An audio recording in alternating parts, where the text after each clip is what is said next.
नमस्कार साथियों, हम देख रहे हैं अ, माटी की मूर्ति नामक रेखा चित्र। इसमें हमने बलदेव सिंह पहला जो रेखा चित्र था वह था रजिया, दूसरा बलदेव सिंह और तीसरा आप सरजू भैया देखने जा रहे हैं। सरजू भैया यह सरयू मैया नहीं, सरजू भैया। यह हमारे गांव की विशेषता है कि कभी कभी मर्द गंगा यमुना या सर सरजू को हो जाते हैं। इस बारे में औरतें ही सौभाग्यशाली है। प्राय उनके नामों में ऐसे अनर्थ नहीं होते। यानी वह जो सरयू मैया नहीं सरजू भैया ऐसे लेकर कहते हैं। यानी वो सरयू जो है एक नदी है और उस गांव की विशेषता है कि उनके गांव के जो लोग हैं वह लोग मर्द लोग हैं गंगा यमुना सरयू नदी में जाकर स्नान करके खुद को पवित्र पाते हैं। और वैसे ही औरतें यानी जो महिलाएं हैं वह तो सौभाग्यशाली होती है कि नदी में जाकर स्नान करे और ये वो हो जाए, यानी एक पाप से मुक्त हो जाए, पवित्र हो जाए। हाँ, तो सरजू भैया मेरे घर से सटा हुआ जो एक घर है, एक तरफ दो दो खट टेल मकान, एक तरफ मिट्टी की दीवार पर फूस के छप्पर, एक तरफ टट्टी के दो झोपड़े, एक तरफ मकान नहीं सिर्फ ठट्टी खड़ा कर छोटा सा आंगन निकाला हुआ। यानी लेखक के घर के बाजू में ही पड़ोस में ही सरजू भैया का घर है। और वो घर भी कैसा है, एक मिट्टी का बना हुआ है, मिट्टी की दीवारें है और ऊपर से जो घास का जो छप्पर बना हुआ ऐसा उनका घर है। और बाजू में ही एक छोटा सा आंगन। उसी घर के सौभाग्यशाली मालिक है हमारे सरजू भैया। वही एक अच्छा सा मकान है और उस घर के मालिक का नाम ही है सरजू भैया। सरजू भैया को कोई छोटा भाई नहीं रहा और मैंने प्रथम संतान के रूप में ही अपनी माँ की गोद भरी। अंततः हम दोनों ने परस्पर एक नाता जोड़ लिया। वह मेरे बड़े भाई है, मैं उनका छोटा भाई। यानी सरजू भाई का जो है, सरजू का कोई भाई नहीं है, वह अकेला ही है। और फिर उसमें ही लेखक का भी कोई भाई नहीं है। लेखक के माँ को भी पहली संतान लेखक ही हुए थे। और फिर वह लेखक जो कहते हैं वह सरजू जो था उसका छोटा भाई लेखक थे। और वह लेखक सरजू भाई को अपना बड़ा भाई मानते थे और लेखक खुद को छोटा भाई मानते थे। गांव के सबसे लंबे और दुबले आदमियों में सरजू भैया की गिनती हो सकती थी। यानी वह दिखने में दुबले और सबसे लंबे एवं ऊंचे आदमियों में सरजू भैया की गिनती होती थी। यानी वह दुबले थे, पतले थे और वह शरीर से जो थे लंबाई में ऊंचे थे ज़्यादा। रंग सावला, बबूले सी बड़ी बड़ी टांगे, चिंपांजी की तरह बड़ी बड़ी बाहें, कमर में धोती पहने, कंधे पर अंगोछी डाले। जब वह खड़े होते आपकी उंगली पसलियों की हड्डियाँ गिन लीजिए। नाक खड़ी लंबी, भवे संगल, बड़ी बड़ी आँखें, कोटरों धसी गाल, चिपके अंग अंग की चिराए उभरी कभी कभी मालूम होता। यानी वह जो है कि रंग में सावले है, बबूले जैसे, यानी जो बबूल जैसा होता है पक्षी उनके जैसे लंबी लंबी उसकी टांगे है। और चिपांजी जो पक्षी होता है प्राणी उसके जैसे वह चौड़ी वो लंबी बाहें, बड़ी बड़ी बाहें है। और वह कमर पर धोती पहनते हैं, एकदम दुबला शरीर है, कमर में धोती पहनते हैं। तो और वो जब खड़े हो जाते हैं तो उनकी जो पसलियाँ है वह गिनने, यानी वह दुबले पतले है तो एक सहज बात है कि अंदर की जो भी हड्डियाँ है वह एक आराम से दिख जाती थी साँचे के रूप में और एक गिनने में शोभा हो जाती है। यानी दिखने में एक सरल सादे। और जो अंग में शरीर काटी जो है एकदम दुबली है, इतना ही नहीं जो अंदर की जो पसलियाँ है हड्डियाँ है वह दिख जाती है, ऐसी है। नसें नहीं, उनके शरीर को किसी ने पतली डोरों से जकड़ रखा है। यानी वह दिखने में नसें या हड्डियां नहीं है, यानी किसी पतली डोरों से रख दिया गया है ऐसा मालूम होता है। ऊपर की तस्वीर निसंदेह किसी भूखमरे मनहूस आदमी की मालूम होती है। यानी दिखने पर किसी भूखमरे, यानी जिस भूख की आवश्यकता है उसके पास खाने के लिए अन्न नहीं है ऐसे व्यक्ति की तस्वीर हो ऐसा मालूम होता है। किंतु क्या बात ऐसी है, सरजू भैया मेरे गांव के चंद जिंदा दिल लोगों में से एक है। बड़े मिलनसार, मजाकिया और हंसोड़। वह दिल खोलकर जब हंसते हैं, शरीर भर में जो सबसे छोटी चीज़ें उन्हें मिली है, वे उसके पंक्तिबद्ध छोटे छोटे दांत जब बेहताशा चमक उठते हैं, अंग अंग हिलने डुलने लगते हैं। यानी वह जो है एक दिखने में ऐसा लगेगा कि यह भूखमरी के कारण हुआ, इसके पास खाने के लिए अन्न है, लेकिन उनका जो स्वभाव है वह एकदम मिलनसार, मज़ा किया और कभी भी वह हंसते हुए दिल खोलकर हंसने वाले इंसानों में से यह सरजू भैया है। और उनके शरीर शरीर में उनके शरीर में सबसे छोटी जो चीज़ थी वह उनके दांत थे, और वह दांत भी हंसते हुए एकदम चमक उठते थे। उनका पूरा शरीर जो है एक प्रकार हंसता था और हंसने में समरस हो जाता था, जैसे अंग हंस हंस हंस हंस रहा हो, यानी पूरा शरीर हंस रहा हो ऐसा लग रहा था। और सरजू भैया के पास इतनी संपत्ति है कि वह खुद या अपने परिवार का ही पेट नहीं भर सकते, बल्कि आगत अतिथि सेवा पूजा भी मज़े में कर सकते हैं। यानी उनके पास पूरी ज़मीन जायदाद है, पूरा अन्न है, पैसा अदला सब कुछ है। वह खुद के परिवार का खुद का भी पेट भर सकते हैं, इसके साथ भी आने वाले जो अतिथि है उनका भी पेट भर सकते हैं। यानी उसके पास खाने पीने भूखमरी के लिए वैसा कोई नहीं, क्योंकि उनका शरीर भी वैसा ही है। तो फिर यह हड्डियों का ढांचा क्यों? यानी सब कुछ है, अन्न है, पैसा है, सब कुछ है, फिर भी उसके शरीर में यह हड्डियों का ढांचा क्यों है? ऐसा शरीर क्यों है? ऐसा प्रश्न उत्पन्न होता है। मैं जवाब में एक पुरानी कहावत पेश करूँगा। यानी वह लेखक कहते कि ऐसा कोई प्रश्न पूछे, सब कुछ है उसके पास, अन्न है, अन्न धान्य है, पैसा है, सब कुछ है, लेकिन फिर भी यह हड्डियाँ क्यों? ऐसा यदि कोई प्रश्न पूछता है तो लेखक उसके उत्तर में एक कहावत पे बताते हैं, काजी जी दुबले क्यों? शरीर के अंदेशे से। हाँ, यानी काजी जी दुबले क्यों? शरीर के अंदेशे से, यानी शरीर के अंदेशे से। हाँ, सरजू भैया की यह जो हालत है वह अपने कारण नहीं, दूसरों के चलते है। यानी सरजू भैया की जो हालत है वह खुद के कारण नहीं है, वह तो दूसरों के कारण है, ऐसा वे बताते हैं। पराये उपकार के चलते उन्होंने न सिर्फ अपना शरीर सुखा लिया है, बल्कि अपनी संपत्ति की भी कुछ कम हानि नहीं की है। यानी दूसरों को मदद करने के लिए, दूसरों को सहारा देने के लिए, दूसरों को उभर कर सामने लाने के लिए उन्होंने खुद का शरीर के साथ साथ खुद की संपत्ति भी कुछ कम नहीं है, यानी खुद की संपत्ति भी दी है और संपत्ति के साथ साथ खुद का शरीर भी दिया है।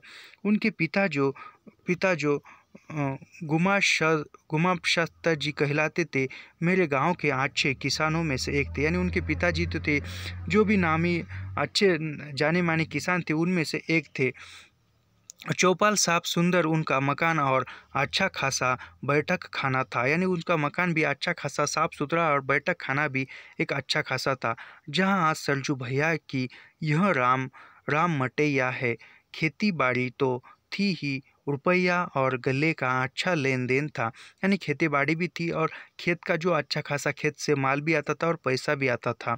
परिवार भी बड़ा और खर्चीला नहीं था, लेकिन उनके मरते ही सरजू भैया ने लेन देन चौपट कर लिया। बाढ़ ने खेती बर्बाद की, और भूकंप ने घर का सत्यानाश किया। यानी उसके पिता का जब मृत्यु हो गया, तब मृत्यु के बाद जो भी लेन देन था वह सब कुछ देकर चौपट कर दिया। यानी जो भी लेन देन था वह सब कुछ चुका दिया, और कभी बाढ़ में खेती जो भी थी वह बाढ़ में बर्बाद हो जाती। भूकंप हुआ और भूकंप में घर भी सत्यानाश हो गया, यानी गिर गया भूकंप होने पर। उनका लेन देन इतना अच्छा था कि वह शायद खेती को भी संभाल लेता, घर भी खड़ा कर सकता था। किंतु सरजू भैया और लेन देन, यानी वह इनका लेन देन यानी जो भी व्यवहार था ये अच्छा था। चाहे तो वो खेत को भी संभाल सकते थे और घर को भी संभाल सकते थे, घर भी अच्छा खड़ा कर सकते थे। किंतु सरजू भैया और लेन देन, यानी लेन देन और सरजू भैया। लेन देन जिसे नग्न शब्दों में सुखखोरी कही है। चाहता है आदमी आदमीपन को खो दे, वह जोक खटमल नहीं चिल कर बन जाए। यानी वह चाहते हैं कि इंसान को पहचाने, आदमी आदमीपन से रहे, ऐसा वह कहते हैं। और जोक खटमल चिल कर बन जाए, ऐसा वह नहीं चाहते थे। खाली जोक और जोंक और लाल खटमल का स्वतंत्र अस्तित्व है। हम उनका खून चूसना महसूस करते हैं, हम उनमें अपना खून प्रत्यक्ष पाते। यानी जिस प्रकार खटमल या वह खटमल हमें काटता है और खटमल में हमारा खून चला जाता है और वह हम उसको मारने के लिए उत्पन्न हो जाते हैं, ऐसा वे कहते हैं। और देखते हैं, लेकिन चिलर गंदे कपड़े में उन्हीं सा काला कुचेला रंग लिए है। वह चुपचाप पड़ा रहता है और हमारे खून को यूं धीरे धीरे चूसता है और तुरंत उसे अपने रंग में बदल देता है कि उसका चूसना हम जल्द अनुभव नहीं कर पाते। यानी जिस प्रकार वह खटमल जो है हमें काटता है और खून चूसता है, लेकिन वह उसके शरीर में खून जाने के बाद, हमारा खून जाने के बाद उसके खून के जैसा होता है, उसके रंग में रंग जाता है और हम भूल ही जाते हैं कि यह हमारा खून है। और अनुभव करती भी है तो ज़रा सी सुगबुगी या ज़्यादा से ज़्यादा चुनचुनी मात्रा। यानी अनुभव करता है कि वह खटमल, यह मच्छर हमें काट रहा है, तो तब हमें एक थोड़ी सी झंझनाहट, थोड़ी सी जलन होती है। और अनुभव करके भी उसे पकड़ पाने के लिए तो कोई खुर्द भी नहीं चाहिए। यानी वह मच्छर को चाहकर भी हम पकड़ नहीं सकते। आजकल तो बहुत से उसके उपकरण निकले, लेकिन उस ज़माने में नहीं थी। सरजू भैया चिल्लर नहीं बन सकते थे। उनके इस लंबे शरीर में जो हृदय मिला है, वह शरीर के ही परिणाम से जो भी दुखिया आया, अपनी विपदा बताई, उसे देवता सा दे दिया। और वसूलने के समय जब वह आंखों में आंसू लाकर गिड़गिड़ाया, तो देवता ही की तरह पसीज गए। यानी कोई आया, आप दुख बता रहा है, यातना बता रहा है, और वो कोई मांग रहा है तो उसको दे दिया। फिर उधारी यानी फिर वसूल करने का समय आता है और कोई उधारी चुकाने के लिए गिड़गिड़ाता है, रोता है, मेरे पास कोई नहीं है, ऐसा पैसे नहीं है देने के लिए, चुकाने के लिए, ऐसा कहता है तो उसको माफ़ कर दिया। ऐसा इस प्रकार यानी एक उदारमतवादी, उदार यानी जिस प्रकार मददगार स्वभाव के थे।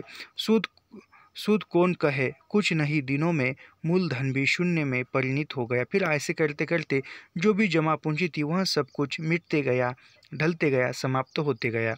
उल्टे अब वह खुद हाथ फेर में व्यस्त रहते। यानी अब वो दूसरे के सामने हाथ फेरे हुए हैं।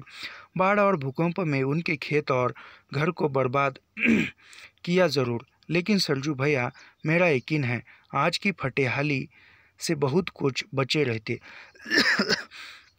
यानी बाढ़ और भूकंप के कारण खेत घरदार जो था वह तो एक नष्ट हो गया था, लेकिन अब भी वह किसी के सामने हाथ नहीं फैलाते हैं। यकीन है आज की फटेहाली से बहुत दूर थे, लेकिन आज के ज़माने से वह बहुत दूर रहते थे। यदि लेन देन के बाद भी इन दोनों की तकलीफ ही पूरा ध्यान किए होते, यह नहीं कि वह जी चुराने वाला या आलसी और बोधा गृहस्थी है, नहीं, ठीक इसके खिलाफ चतुर, फुर्तीला और काम काजू आदमी है। यानी वह एकदम काम करने में उत्सुकता रखते हैं। शरीर फिर भी दुबला है, पतला है, लेकिन काम एक अच्छे खासे ईमानदारी से करते हैं। लेकिन करे तो क्या, उन्हें दूसरे के काम से ही कहाँ फुर्सत मिलती है। यानी काम करते, लेकिन दूसरों के कामों से ही फुर्सत कहाँ मिलती है खुद को संवारने के लिए, या खुद का जो भी ज़मीन है, घरदार है, अच्छा करने के लिए उसको खुद समय ही नहीं मिलता। गंगा भाई के घर में बच्चा बीमार है, वैद्य को बुलाने कौन जाएगा। सरजू भैया, हृदय को बाजार से कई सौदा सुलभ लाया है, वहाँ किसे भेजूँ। सरजू भैया को खबर आई है राजकुमार के मामा जी अपने गांव में सख्त बीमार है। यानी वह गंगा भाई जो है उसका बच्चा बीमार है और वैद्य को बुलाने के लिए कौन जाएगा, तो सबके सामने नाम आता है सरजू भैया। इतना ही नहीं, हृदय को बाजार से सौदा, यानी बाजार में जो भी माल बेचना है या लेना है तो अच्छा सौदा करने वाला कौन है, तो भी सरजू भैया का नाम सामने आता है। खबर आई है राजकुमार के मामा जी अपने गांव में सख्त बीमार है। यानी वो राजकुमार जो है उसके मामा जी भी सख्त बीमार है, वहाँ मदद के लिए या खबर पहुँचाने के लिए कौन जाएगा, तो सरजू भैया से बढ़कर कौन दूसरा धाव सकता है। यानी हर जगह पर मदद करने वाला सरजू भैया भी है सबके सामने मदद के लिए। परमेश्वर को एक रजिस्ट्री करनी है, करनी है शिनाख्त कौन करेगा सरजू भैया। किसी के घर में शादी ब्याह यज्ञ यज्ञ जाप हो और सरजू भैया अस्त व्यस्त। किसी की मौत हो जाने पर यदि वहाँ अंधेरी रात में हो तो निश्चय ही कफन खरीदने का जिम्मा सरजू भैया पर रहेगा। यानी कोई भी काम हो, शादी ब्याह हो या अन्य कोई काम हो, इतना ही नहीं कि कोई किसी का निधन हो गया है और उसका अंतिम संस्कार की व्यवस्था करनी है तो भी सरजू भैया ही आगे रहते थे। वो गांव भर के लोगों का बोझ अपने सिर पर लेकर सरजू भैया ने न केवल अपने खेत और घर को मटिया मेट किया है, बल्कि यानी वहाँ दूसरों के मदद के लिए दूसरों के मदद करने के लिए उसने खुद की ज़मीन, खुद का जो घरदार है वहाँ सब कुछ मिट सा गया है। और इतना ही नहीं, खुद का शरीर भी ज़मीन के साथ साथ, घर के साथ साथ उम्र में अपनी कमर भी झुका ली है। यानी उम्र भी उन्होंने दूसरों पर खर्च किया है। दिन हो या रात, चिलचिलाती दोपहरिया हो या अंधेरी, अद्वितीय सरजू भैया के सेवा सदन का दरवाज़ा हमेशा खुला रहता है। यानी दिन हो, शाम हो, कौन सा भी समय हो, औरों की मदद के लिए हमेशा वह तैयार रहते थे। विक्टर ह्यूगो ने अपनी अमर कृति यानी जो कृति थी, विक्टर ह्यूगो ने अपनी जो कृति थी, अमर कृति, उसका नाम था ला मिसरेबल तो था मैं कहाँ है। डॉक्टर का दरवाज़ा कभी बंद नहीं रहना चाहिए और पादरी का फाटक हमेशा खुला होना चाहिए। यानी वह लेखक एक उदाहरण देकर बताते हैं कि जो विक्टर ह्यूगो ने अपनी किताब, आपकी जो अमर कृति है, उसकी एक जानी मानी प्रसिद्ध कृति है, उसका नाम है ला मिजरेबल। जो है उसमें कहाँ है कि डॉक्टर का दरवाज़ा कभी बंद नहीं होना चाहिए और पादरी का फाटक हमेशा खुला होना चाहिए। यानी कि डॉक्टर जो थे वहाँ, डॉक्टर का दरवाज़ा मरीजों के लिए हमेशा खुला रहना चाहिए और पादरी यानी जो चर्च में जो होता है, यानी भगवान का दरवाज़ा जो है वह हमेशा के लिए श्रद्धालु के लिए खुला होना चाहिए, ऐसा वे कहते हैं। सरजू भैया को निसंकोच इन दोनों का रुतबा अकेले हासिल किया। यानी डॉक्टर का भी दरवाज़ा खुला रहना चाहिए और पादरी का फाटक भी खुला रहना चाहिए। उसी प्रकार सरजू भैया भी उन दोनों बातों में रखते हुए हमेशा औरों की मदद के लिए तत्पर रहते हैं। मेरे क्षुद्र विचार से सरजू भैया का व्यक्तित्व अनुकरणीय नहीं, वंदनीय, पूजनीय है। यानी वह लेखक के अनुसार सरजू भैया का जो व्यक्तित्व है वह अनुकरणीय है, यानी एक पूजनीय है, पूजने योग्य है, वंदना करने योग्य है, ऐसा वे कहते हैं। जब जब उन्हें देखता हूँ मेरा ज्ञानी मस्तक आपसे आप उनके चरणों में झुक जाता है, लेकिन मेरे मन में सबसे बड़ी चोट लगती है तब जब देखता हूँ इस नर यत्न की कद्र कहाँ तक होगी। यानी वह लेखक का मन, वह जब भी उसके सामने जाते हैं तो लेखक का जो मस्तक है, सिर है, वह उसके चरणों में झुक जाता है और वह उसका मन जो है, लेखक का मन जो है तब झुक जाता है। तब उसमें एक निराशा होती है कि यह जो है सभी की कद्र करता है, इसका कद्र करने वाला कौन है। ऐसी जब बात आती है तब लेखक के मन में चोट लगती है। जब भी देखता हूँ तो औरों के लिए ही खुद को समर्पित देखता हूँ, ऐसा लेखक कहते हैं। यदि यही बात होती तो भी बर्दाश्त की जा सकती, लेकिन यह नहीं। इन्हें जब जब झंझटों में डालने की कोशिश होती है और यदि अकस्मात झंझाड़ में पड़ जाते हैं तो उससे निकलने की क्या बात। इसके तड़पने का तमाशा देखने में लोग मज़ा अनुभव करते हैं। यानी यह सभी को समस्या से बाहर निकलने का प्रयत्न करते हैं, सभी की मदद के लिए जाते हैं सरजू भैया। लेकिन जब खुद सरजू भैया पर कोई आफत आती है, कोई संकट आता है, कोई समस्या घेर लेती है तो बाकी के लोग उनके मदद के लिए नहीं जाते हैं, बल्कि उनकी समस्या है वह देखते हैं, उनकी तड़प देखने के लिए देखकर एक आनंद महसूस करते हैं, ऐसा लेखक कहते हैं। अभी थोड़े दिनों की बात है, एक दिन सरजू भैया मेरे सामने आकर खड़े हुए। मैं कुछ पढ़ रहा था, सिर नीचा किए ही कहा, बैठिए भैया। यानी एक दिन लेखक जो था घर में कुछ पढ़ रहे थे, तभी वह सरजू भैया है उसके पास आते हैं और लेखक ने कहा बैठिए। किंतु भैया बैठेंगे क्या, उनकी तो घिंगी बंद गई है और आंखों से आंसू आ रहे हैं। दोबारा कहने पर भी जब नहीं बैठे तो उनकी ओर नज़र उठाई। यानी वह उनकी आंखों में पानी आ रहा है और बैठने के लिए कहा, दोबारा फिर भी नहीं बैठे। तो फिर लेखक ने उनकी ओर देखा, उनका चेहरा देख दंग रह गया। मैं सन्न यानी देखकर सन्न रह गया और पूछा कि क्या बात है। बहुत आश्वासन और आग्रह पर उनकी जीभ हिली। मालूम हुआ उनके घर में एक छोटी सी घटना हो गई है, जैसी घटनाएं अपने ही गांव में मैंने कई बार होते देखी है। यानी फिर पूछा और पूछने के बाद पता चला कि एक छोटी सी घटना उनके घर में हुई है और वह वैसी घटनाएं बहुत से गांव गांव में बहुत बार होती हुई देखी है, लेकिन सरजू भैया के यहाँ पहली बार। लेकिन किसी ने उस ओर ध्यान नहीं दिया, लेकिन किसी ने उसकी ओर ध्यान नहीं दिया। यदि ज़रूरत हुई तो उन्हें सुलझा दिया और यदि किसी ने उसे बढ़ावा चाहा तो लोगों ने उसको डांट दिया। यानी वह किसी ने उसको मदद के लिए आगे नहीं बढ़े, ऐसा वह कहते हैं। क्यों? क्योंकि वे घटनाएं ऐसे घरों में हुई थी जिनके पास न सिर्फ लक्ष्मी बल्कि दुर्गा भी है, पैसे भी और लाठी भी। यानी एक ऐसे घर में मुश्किल हुई थी जिस घर में पैसा भी है और दुर्गा यानी पैसा भी है, सब कुछ है, और वहाँ प्रतिकार करने के लिए लाठी भी है, यानी प्रतिकार भी कर सकता है ऐसे घर ऐसे यहाँ। लेकिन सरजू भैया ने तो लोगों के लिए लिए ही अपनी यह हालत कर रखी है। न वह किसी पर धन का दोसा जमा सकते थे, यानी उस उन्होंने खुद की हाल किसी को दिया है तो वापस लाने के लिए, या किसी पर वह उदार है ऐसा भी वह नहीं कर सकते हैं। न डंडे फटकार सकते, यानी न भी वह किसी पर प्रतिकार भी कर सकते, न किसी का विरोध भी कर सकते।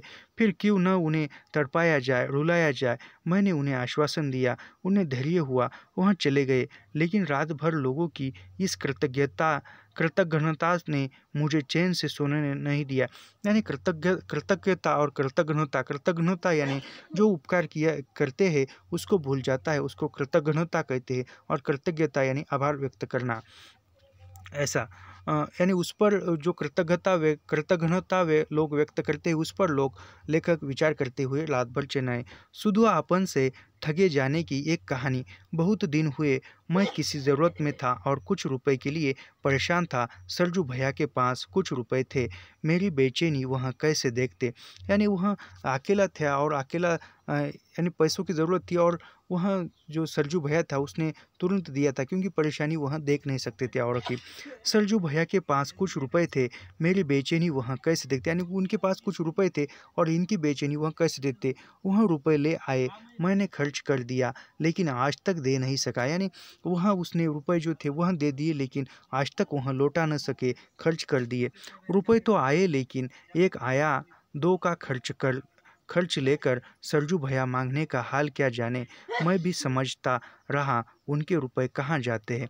यानी वह कहते हैं कि सरजू भैया ने पैसे दिए थे, लेखक ने खर्च कर दिए और फिर भी उसके बाद भी आए, लेकिन वापस नहीं दिए। लेकिन सरजू भैया के रुपए जाएंगे कहाँ, दे देंगे बाद में, ऐसा सोचकर वह रख दिया। और सरजू भैया ने भी मांगे नहीं। ज़रूरत होगी तो मांगेंगे, दे दूंगा, यानी ज़रूरत पड़ी तो मांगेंगे तब मैं दे दूंगा, ऐसे ख्याल से। लेकिन अभी उस दिन जो बात उन्होंने सुनाई, मैं हक्का बक्का रह गया। लेकिन अभी जो उस दिन उन्होंने बात सुनाई तो लेखक सुनकर हक्का बक्का रह गए। इस बीच में उन्हें रुपए की ज़रूरत हुई, लेकिन संकोचवश मुझसे नहीं मांगा। यानी रुपए की ज़रूरत हुई फिर भी लेखक उन्होंने नहीं मांगा। एक सूदखोर महाजन के पास गए जो पहले उन्हीं से कर्ज खाता था, लेकिन तरह तरह के कारनामों से अब धन्ना सेठ बन चुका है। यानी पहले वह एक ऐसे महाजन के पास गए, पहले वह सरजू भैया के पास से ही पैसे लेता था और फिर अब वो धनवान बन गया है और सरजू भैया अब उनसे पैसे मांगने के लिए गए तो उसने झट उन्हें रुपए, धन्ना सेठ बन चुका है, उसने झट उन्हें रुपए दे दिए। लेकिन जब चलने लगे, कहाँ आपके पास रुपए मांगे जाएंगे कहाँ, लेकिन कोई सबूत तो चाहिए। यानी वह कहती कि रुपए दे दिए मांगने से, और कहा कि मैं तो पैसे दे रहा हूँ लेकिन कोई सबूत तो चाहिए। क्या सबूत है? क्या सबूत? मैं तैयार हूँ। यानी वह सरजू भैया कहता है कि सबूत क्या चाहिए, मैं तो तैयार हूँ। सरजू भैया रुपए बांध चुके थे, न उन्हें खोलकर लौटाया जा सकता था और न वह उसकी मांग को नामंजूर कर सकते थे। यानी सरजू भैया ने रुपए ले लिए थे, बांध कर रखे थे, और वह कहते हैं कि सबूत तो मैं हूँ, तो उसको ना ही रुपए लौटाए जाएंगे थे और ना ही वह मांग सकते थे। नहीं, कुछ नहीं, कागज़ पर सिर्फ निशान बना दीजिए। यानी वह जो पैसे वाला है वह कहते हैं कागज़ पर निशान बना दीजिए। आपसे बाज़ाब्ता हेड नोट क्या करा जाए। और सरजू भैया ने बम भोला की तरह तरह कज रोटे में अंगूठा बोरकर कागज पर चिपका दिया। यानी सरजू भैया ने भी निसंकोच होकर एक भोलेपन से कागज पर अंगूठा दिया, मानो किसी आधुनिक अंटोनियो ने किसी कलजुगी शाइलॉक के हाथ में अपने को दे गिरवा रख दिया। यानी उन्होंने खुद को गिरवी रखा है, उस प्रकार उन्होंने ये किया। अब वह कहता है, जल्द रुपए दे दो, नहीं तो मैं नालिश कर दूंगा। और नालिश कितने की करेगा कौन ठिकाना। सरजू भैया बेचारगी में बोल रहे थे और मैं उसका मुंह अक्षरे से देख रहा था। यानी लेखक कह रहा है कि आप जो वह सरजू भैया ने पैसे लिए थे, आप वो कह रहे हैं कि मैं नालिश कर दूंगा, यानी नीलामी कर दूंगा, और वह नहीं दिए तो वह कितना की करेगा, क्या करेगा, कुछ पता नहीं है, ऐसा वे कहते हैं। अपने ऐसी और लेखक को बता रहे हैं, और लेखक भी आश्चर्य से मुंह की तरफ देख रहे हैं, सुन रहे हैं, और लेखक के पास उनके पैसे हैं। आपने ऐसी गलती क्यों कर दी? लेकिन इसके अलावा इसका जवाब वह क्या दे सकते थे कि क्या करूं, रुपए बांध चुका था। यानी सरजू भैया ने भी रुपए बांध चुके थे, और वह लेकर कह ली कि ऐसी गलती क्यों की, आपने अंगूठा क्यों दिया? तो वह कहते कि क्या करता, मैंने तो रुपए बांध चुके थे, दे दिए थे। सरजू भैया के 5 संतानें हुई, लेकिन बेटियां ही हुई।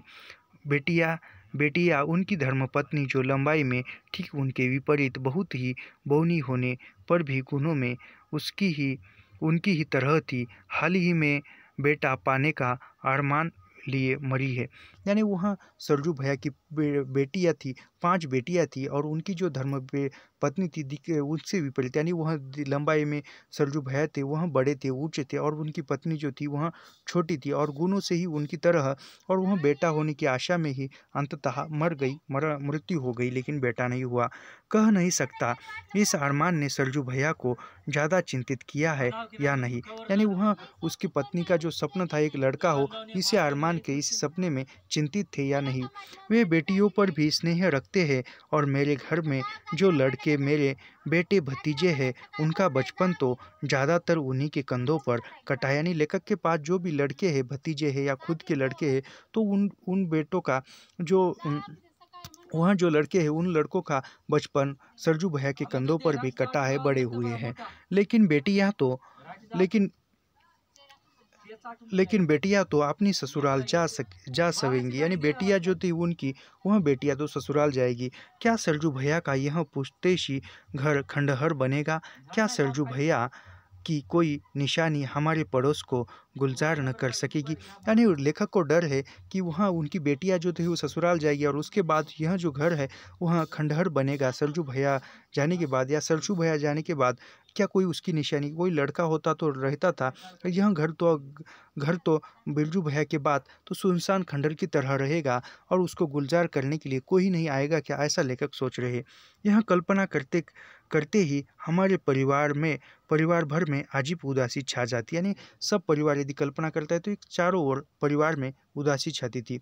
उनकी पत्नी की मृत्यु के बाद मैंने अपनी मौसी को कहते सुना, सरजू बबुआ की उम्र ही कितनी है? यानी उसकी पत्नी की जब निधन हुआ तो लेखक की जो मौसी है वह कह रही कि सरजू भैया की उम्र ही कितनी है, यानी उनकी उम्र ही कितनी है, यही मेरे बबुआ से 4 बरस बड़े हैं, फिर वह शादी क्यों न करे? यानी यही जो मेरे बबुआ से, यानी मेरे लड़के से 4 बरस बड़े हैं, दूसरी शादी ही क्यों न करे? ऐसा वह कहती है। क्या वंश डुबो देंगे? और उस दिन देखा मेरी टीट रानी सरजू भैया से झगड़ रही है। यानी वो उसी दिन देखा कि यानी लेखक की जो पत्नी है सरजू भैया से झगड़ कर रही है, नहीं आपको शादी करनी ही पड़ेगी। यानी वह लेखक की पत्नी है, वह उसको झगड़ा कर रही कि आपको शादी करनी ही पड़ेगी। मैं शादी करूँ जिससे शर्मा जी को मुझे नहीं भौजाई से दिन रात चूल्हे करने का मज़ा मिले, क्यों न? यानी वह कहता है कि मैं शादी करूं जिससे शर्मा जी को मुझे भौजाई से दिन रात चूल्हे करने का मज़ा मिले, क्यों न?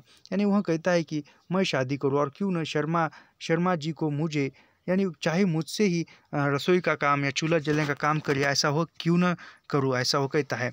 मुझे देखते देखते सरजू भैया बोले और ठठाकर हंस पड़े। रानी थोड़ी सकुची, फिर हंस पड़ी। हंस पड़ी। मैं दोनों को देखता चुपचाप मुस्कुराता रहा। यानी वहाँ सरजू भैया कहते हैं कि आपकी पत्नी जो है वह थोड़ी सकुचाई हुई है और वह कह रही है कि ना इनको शादी कर लेंगे, तो वहाँ हंस रही है और दोनों बातें कर रहे हैं और लेखक उनकी तरफ देखकर हंस रहे हैं। तो यहाँ पर जो है वो सरजू भैया नामक रेखा चित्र समाप्त होता है। ऐसे ही पंक्ति दर पंक्ति, लाइन टू लाइन अध्ययन रचनाओं का करने के लिए हमारे चैनल को सब्सक्राइब कीजिए, लाइक कीजिए और शेयर करना मत भूलिए। मिलते हैं अगले वीडियो में। धन्यवाद।